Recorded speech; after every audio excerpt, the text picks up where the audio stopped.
इसी motivational thought के साथ मैं संदीप स्वामी आप सभी का स्वागत करता हूं अपने इस नए यूट्यूब चैनल पर जिसका नाम है सोशल स्टडीज मंत्रा। और आज हम लोग सिविक्स चैप्टर 2 का पार्ट 3 देखेंगे जो हम लोग पढ़ने जा रहे हैं क्लास 9th, जिस चैप्टर का नाम है कॉन्स्टिट्यूशनल डिजाइन। सो आज का टॉपिक है वर्किंग ऑफ कॉन्स्टिट्यूएंट असेंबली। इसको पढ़ते हैं। फर्स्ट पॉइंट क्या है? It is dominated by INC. INC का मतलब होता है इंडियन नेशनल कांग्रेस, यानी कि इसमें ज्यादातर मेंबर कौन से थे? इंडियन नेशनल कांग्रेस के मेंबर मैक्सिमम थे। इसके अलावा नेक्स्ट पॉइंट क्या है? It represent members. इसमें कौन से मेंबर्स आते हैं? From different language group, caste, classes, religion and occupation, यानी कि इसमें जो लोग रिप्रेजेंट कर रहे थे वो अलग अलग रिलीजन के थे, कास्ट के थे, ऑक्यूपेशन के थे। And next point is it work in a systematic, open and consensual manner, यानी कि एक तरीके से सिस्टमैटिक तरीके से इसने काम किया और ओपनली काम किया। First, some basic principle decided and agreed. पहले क्या किया गया? कुछ जो बेसिक प्रिंसिपल है उनको डिसाइड किया गया, उसके बाद आगे का काम किया गया। नेक्स्ट क्या किया गया? ड्राफ्टिंग कमेटी बनाई गई।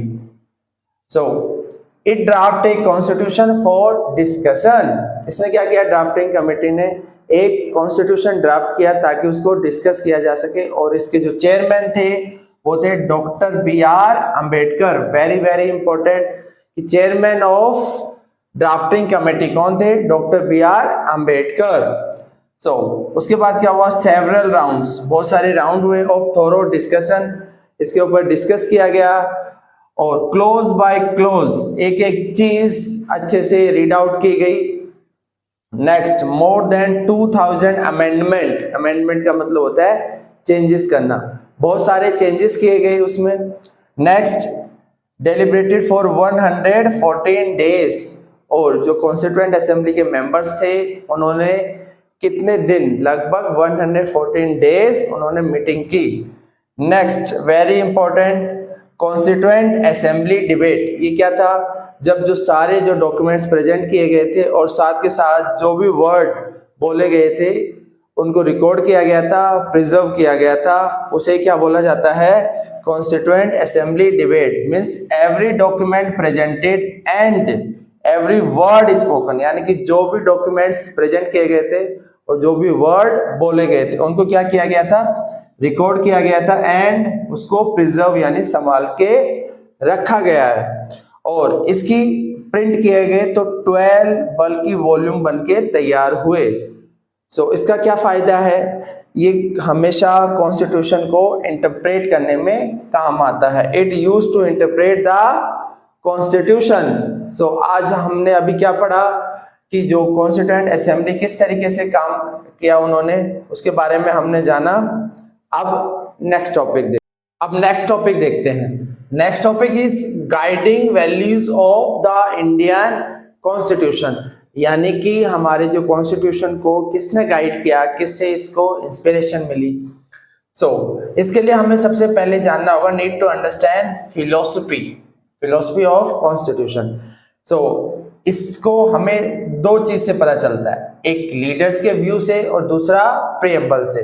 जो मेन जो लीडर्स हैं वो पढ़ेंगे। पहले है महात्मा गांधी जी के व्यू, उसके बाद doctor BR Ambedkar and last is Jawaharlal Nehru ji.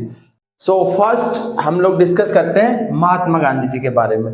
Mahatma Gandhi not member of constituent assembly, ऐसे वो मेंबर नहीं थे, लेकिन जो उनके व्यू थे उनको काफी लोग फॉलो कर रहे थे।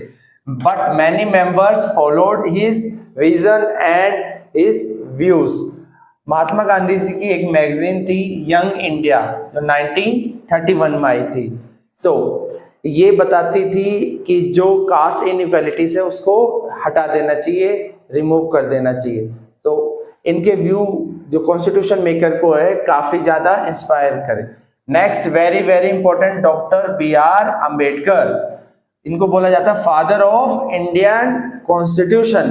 और ये क्या चाहते थे, want political, social and economic equality लाना चाहते थे। और साथ ही साथ ये चाहते थे जो दलित है, लोअर कास्ट पीपल है, उनको प्रॉपर तरीके से इक्वलिटी मिले। Next is Jawaharlal Nehru.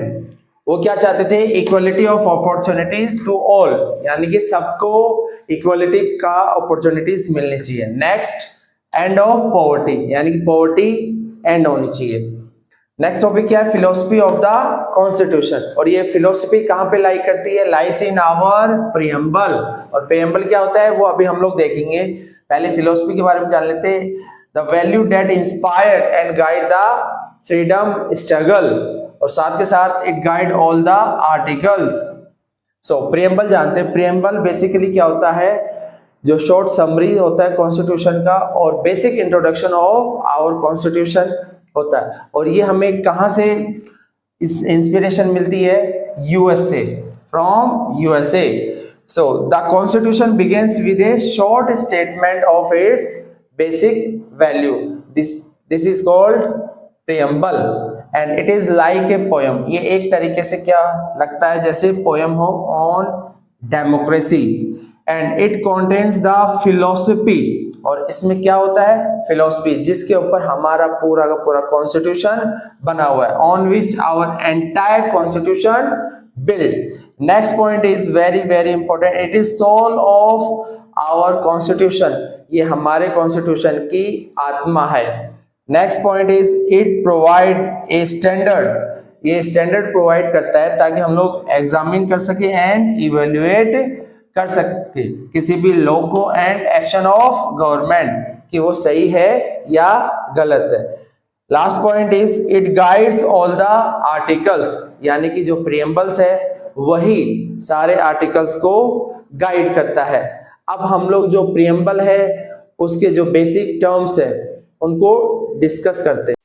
सो अब हम लोग देखते हैं जो प्रीएम्बल्स है उसके कुछ बेसिक टर्म्स है उनको डिस्कस करते हैं। सो फर्स्ट क्या है उसमें, we the people of India.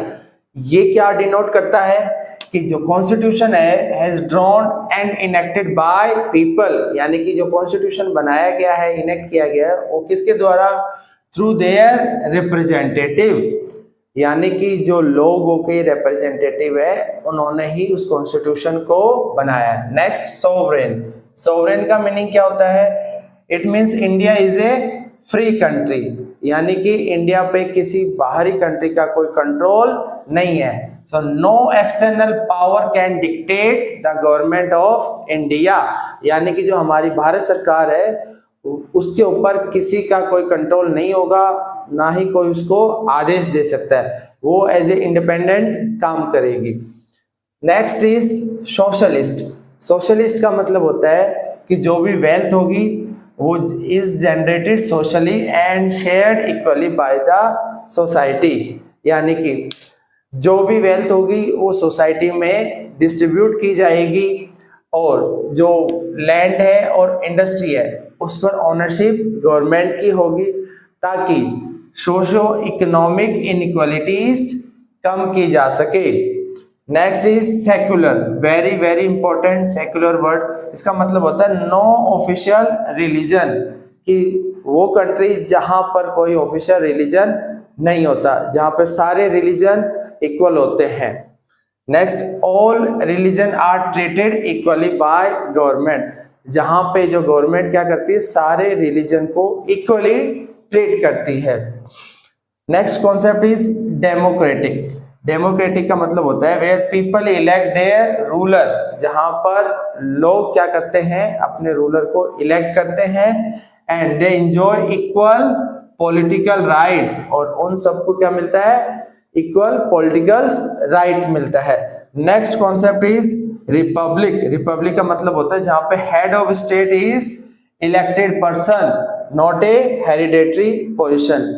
Hereditary position means जहां पर किंग और जो डिक्टेटर का रूल होता है वो नहीं होगा, जहां पे जो हेड ऑफ स्टेट है उसको चुना जाएगा। Next is justice. Justice means the laws not discriminate on basis of caste, religion, gender and language, यानी कि सब लोगों को न्याय मिलेगा और किसी के साथ भी ना तो रिलीजन बेस पे, ना कास्ट बेस पे, ना लैंग्वेज बेस पे, ना ही जेंडर बेस पे किसी तरीके का कोई भेदभाव होगा। Next is equality, all citizen are equal before the law. इसका मतलब कानून की नजर में सारे सिटीजन इक्वल है, वेदर वो रिच पर्सन हो या पुअर पर्सन हो। Next, the government ensure equal opportunities for all, और गवर्नमेंट ये एंश्योर करेगी कि सभी को इक्वल अपॉर्चुनिटीज मिलनी चाहिए। लास्ट इज फ्रेटर्निटी, फ्रेटर्निटी का मतलब होता है भाईचारा। इसका मतलब ये है कि जैसे हम लोग एक फैमिली में रहते हैं सब लोग, तो उसी तरीके से सारे देशवासी, सारे सिटीजन एज ए फैमिली रहेंगे। All behave as if we are member of same family. Next is no one should treat a fellow citizen as inferior, यानी कि सबको इक्वली ट्रीट करना है, किसी को इंफीरियर नहीं मानना है। अभी हमने सारे के जो कॉन्सेप्ट थे बेसिक प्रियम्बल के 1 बाय 1 करके डिस्कस किया, और इस तरीके से ये जो सेकंड चैप्टर है वो कंप्लीट होता है। और नेक्स्ट वीडियो में हम लोग अब जो अगला चैप्टर है, चैप्टर 3 वो स्टार्ट करेंगे। और तब तक अगर आपको ये वीडियो पसंद आती है तो प्लीज इसको लाइक, शेयर एंड सब्सक्राइब करें, और अपने सभी दोस्तों को इस वीडियो के बारे में बताइए। और तब तक देखते रहिए सोशल स्टडीज मंत्रा।